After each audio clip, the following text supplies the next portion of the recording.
France has confirmed its first case of Ebola, and while that headline might sound alarming, health officials are urging calm. Here's what we know. French health authorities announced Wednesday that a doctor who had recently traveled to the Democratic Republic of Congo tested positive for the Ebola virus. The physician, a man who works for an international aid organization called ALIMA, the Alliance for International Medical Action, had been on the ground in Congo as part of the emergency response to an active outbreak there.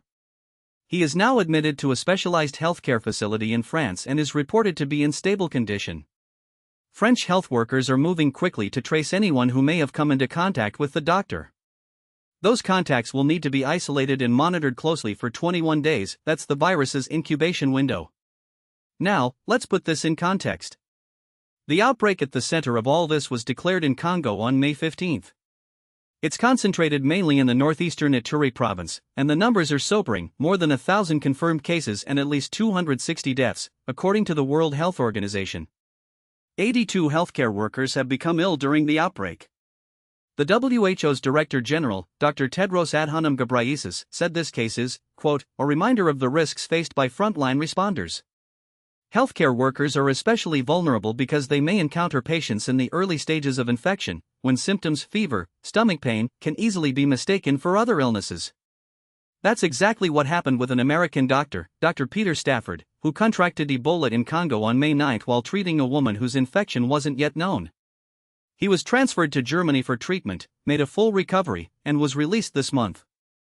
So France's case is now the second active Ebola infection identified in Europe during this outbreak. But here's the reassurance health officials want you to hear: the risk to the broader European population remains low. The European Centre for Disease Prevention and Control backs that assessment. Ebola does not spread through the air, it requires direct contact with the bodily fluids of a person who is already sick. Most cases in Congo have been in remote areas. And in 50 years, fewer than 30 Ebola cases have ever been detected outside of Africa. Dr. Tedros explicitly warned against what he called an overreaction to cases appearing outside the continent. European health facilities have well-established protocols for identifying and containing viral hemorrhagic fevers, and those protocols are already in motion in France.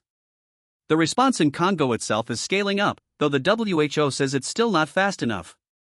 Treatment beds have jumped from fewer than 10 when the outbreak was declared to more than 500 across 19 health centers, and daily testing has grown from 30 to over 2,000. Clinical trials for treatment are set to begin in Congo next week, with ALIMA among the organizations involved. Still, Dr. Tedros acknowledged that the outbreak is continuing to outpace the response. This is Congo's 17th Ebola outbreak in recent decades. The strain driving this one, called Bundibugyo, is rare, and there are currently no targeted vaccines or approved treatments for it.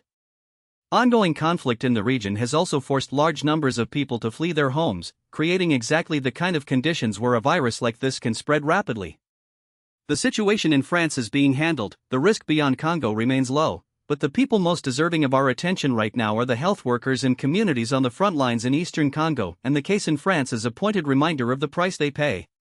That's the story. Stay informed, stay measured, and we'll keep following it as it develops.